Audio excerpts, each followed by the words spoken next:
She bet $500 with her friends that I'd beg when she left me for the gym owner. So I cashed out our joint account and never looked back. The gym went bankrupt, and I heard she's working to pay off that bet. Hey viewers, before we move on to the video, please make sure to subscribe to the channel and hit the like button if you want to see more stories like this. Thanks. The smell of garlic and rosemary chicken filled our apartment, a scent that usually felt like home. Tonight, it just felt like a performance. Mia had been distant for weeks, a vague, foggy presence I kept blaming on her work stress or my own imagination. I was planning a special dinner for Saturday, a whole thing with her favorite wine and that cheesecake from the place across town, hoping to bridge whatever this invisible gap was. My phone was dead, plugged into the wall in the bedroom, so I picked up her iPad from the coffee table to look up a tip for searing the chicken skin perfectly. As the browser loaded, a notification slid down from the top of the screen. Valkyries, 23 new messages. I smiled. The Valkyries. That's what she and her two best friends, Qley and Sarah, called their group chat.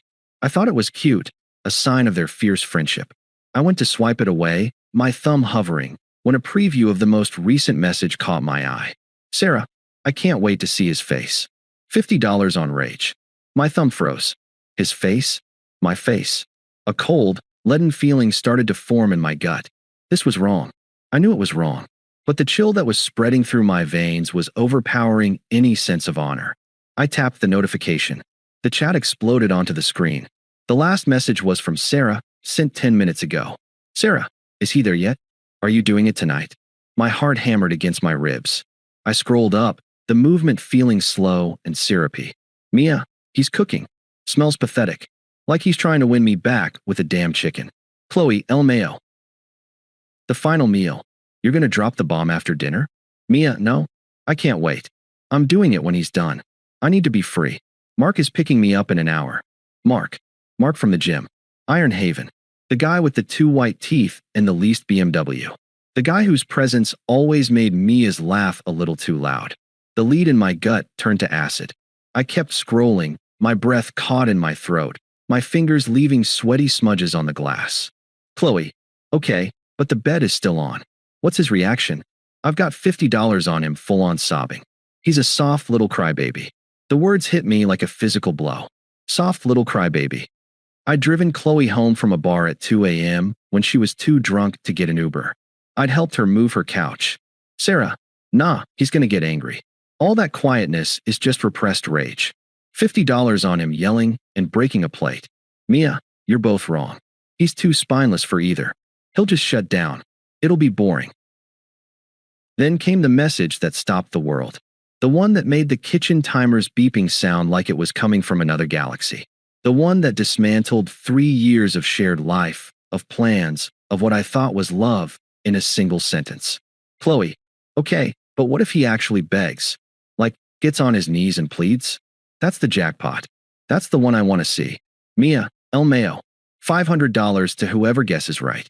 Sarah, you're the bookie. This is going to be hilarious. Sarah, BET. $500 on the table. Tears, rage, shutdown, or begging. Place your bets, ladies. Mia, $50 on shutdown. Easy money. Qley, $50 on tears. He's a crier. Sarah, $50 on rage. Let's get this party started. I sat there, the iPad heavy in my lap. The beeping from the kitchen was incessant. The smell of burning chicken started to mix with the rosemary. Hilarious. They were betting on the destruction of my heart. They had a bookie. My pain, my humiliation, was a spectator sport with a $500 pot. Mia had placed her wager. Shut down. Easy money. Every memory flashed before my eyes, tainted. The time I was upset after my grandfather died. Had she told them about that? Had they laughed about my tears?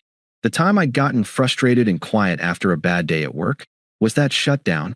Every vulnerable moment I'd ever shared with her was now currency in their cruel game. I stood up, my body moving on autopilot. I walked to the kitchen and turned off the stove. The chicken was blackened on one side. I stared at it, this pathetic, burnt offering to a relationship that had never existed. Not the way I thought it had. I didn't cry. I didn't get angry. I didn't shut down. I became calm. A terrifying, crystalline calm. The bet was on. But she had no idea she'd already lost. She had bet on a reaction, any reaction. She wasn't prepared for none at all. I placed the iPad back on the coffee table, exactly as I found it. Then I went to the bedroom, unplugged my phone, and opened my banking app. I looked at the joint savings account we had for a future down payment. Our shared dream. It wasn't ours anymore. The game had changed, and I was about to make a move she would never see coming. The calm that settled over me was unlike anything I'd ever felt. It wasn't the absence of emotion, but the presence of a singular, focused purpose. The hurt, the betrayal, the raw humiliation, they were all still there, but they were fuel. I was the engine, and my only job was to move forward, methodically and without a sound. I didn't look at the iPad again. I didn't confront her. What would be the point? It would just be giving her the reaction she'd bet on. Instead, I opened the Notes app on my phone and started a list. Essential documents, laptop and hard drives, grandfather's watch, photo albums, bank, joint account. The next 2 days were a study in quiet precision. While Mia was at work, I was a ghost in our own home. I took a single suitcase and 2 boxes to a storage unit I rented under a false name, paying in cash. I didn't take anything that was ours, only what was mine. I left the framed photos, the throw pillows she loved, the set of knives we'd bought together. I even left the book I was halfway through reading on the nightstand. The only joint asset was the savings account. We'd both been depositing into it for 2 years for a house we'd never buy. The morning after the bet, I went to the bank alone. The teller knew me. Making a big withdrawal, "Alex?" she asked cheerfully. "Transferring my half to a new account," I said, my voice even. "Closing this one out." She clicked a few keys, her smile faltering slightly. "Is everything okay?" "Everything is fine," I said, and my tone left no room for further questions. The sound of the transfer completing, the feeling of the new debit card in my wallet. It felt more final than any breakup speech ever could. I was cutting the financial umbilical cord. She could keep the apartment, the furniture, the life. I was taking my freedom. The day of the execution, I felt nothing. I sat on the couch, the same couch where I'd read the messages, and waited. I didn't have to wait long. I heard her key in the lock, the familiar sound that used to make my heart lift. Now it was just a signal. She walked in, dressed up. She'd clearly come from the gym, from him. She took a deep, dramatic breath, her shoulders squared for a fight. She was ready for tears, for rage. She was an actress waiting for her co-star to hit his mark. "Look, Alex," she began, her voice laced with a practiced sadness. "We need to talk. This isn't working." I looked up from my book, marking my page with a finger. I said nothing. "I've outgrown this," she continued, gaining momentum now that her script was rolling. "I need more passion, more excitement. Mark gives me that. You're just safe. It's over." She paused, her eyes wide and expectant. She was waiting for the storm. She had $50 riding on shutdown, but she was braced for the other possibilities. I closed my book and placed it on the coffee table. I looked at her, my expression as neutral as a stranger's. "Okay," I said. Her face twitched. "What? What do you mean, okay?" "I mean, I understand. It's over. That's fine." The confusion on her face was almost comical. This wasn't in the script. "Don't you have anything else to say? Aren't you upset?" I stood up. I'd already packed a single duffel bag with my remaining essentials. It was by the door. "I've said all I need to. I'll be out by the end of the week." I walked toward the door, picking up the duffel bag. The movement was so calm, so deliberate, it seemed to short-circuit her brain. "Wait," she said, panic finally cutting through her performative grief. "The apartment? Our stuff? The joint account?" I had my hand on the doorknob. I didn't turn around. I gave her the last 3 words she would ever hear from me for a very long time. "It's handled." I closed the door behind me. The click of the latch was the only sound of my exit. No slammed door, no screaming fit. Just a quiet, definitive click. I walked to my car, got in, and drove away. I didn't look back at the apartment window. I didn't check my phone. I just drove, the silence in the car a perfect mirror for the silence I had left in my wake. She had bet on a shutdown. In a way, she'd won her $50. But she had no idea the cost of that victory. The first week was the hardest, but not for the reasons I expected. It wasn't the grief that was difficult, it was the silence. The absence of the constant pings from the Valkyrie's chat on her phone, the lack of her dramatic sighs, the hollow space in the bed. I filled it with routine. I woke up at the same time. I went to a different gym. I cooked simple meals in my new, smaller apartment. I was a ghost building a new body, piece by quiet piece. I blocked Mia, Qley, and Sarah on everything. Phone, social media, even my professional LinkedIn. I became a digital void to them. The only thread left was a single, decent mutual friend, Dave. He'd never been part of their scene. A few days after I left, he called. "Hey man, heard what happened. You okay?" "I'm fine, Dave." "Really?" "Mia's telling a story," he said carefully. "She's saying you stole from the joint account and had a mental breakdown, just ghosted her." "Let her talk," I said, and I meant it. I focused on work. With the mental energy I'd once spent managing Mia's moods and appeasing her friends, I excelled. I landed a new client, then a promotion. The money from my half of the savings was a nest egg that gave me breathing room, a safety net she had thrown away for a bet. Weeks turned into months. My new life began to feel more real than the old one ever had. The peace was palpable. Then, the karma began to trickle in through Dave. It was never delivered with glee, just as factual updates, and I received them with the same detached interest. "Hey, just so you know," Dave said during one of our occasional calls, "Iron Haven Gym is in trouble. Rumor is Mark leased all that fancy equipment and hasn't made a payment in months. The bank is seizing it." I grunted, doing a set of bicep curls with a dumbbell in my free hand. "Also," Dave continued, "that luxury condo he was always bragging about? He was renting it. The owner is evicting him. Mia moved in with him, like, a month ago. This is going to be a mess for her." I switched the dumbbell to my other hand. "Not my mess." Another month passed. Dave's updates became more frequent, the situation more dire. "The gym is officially closed. Padlocks on the door. Mark's BMW got repossessed right out of the parking lot. People saw it." Then, the final piece. "Bad news," Dave said, his voice grim. "Mark emptied Mia's personal savings account and took off. No one knows where he is. She's left with a bunch of unpaid bills from the gym he put in her name. She's not doing well. She's back living with her parents." I listened, waiting for a flicker of vindication, for the sweet taste of schadenfreude. It never came. Instead, I felt a profound, almost unsettling sense of nothing. Her suffering was as irrelevant to me now as my suffering had been to her when she was placing her bet.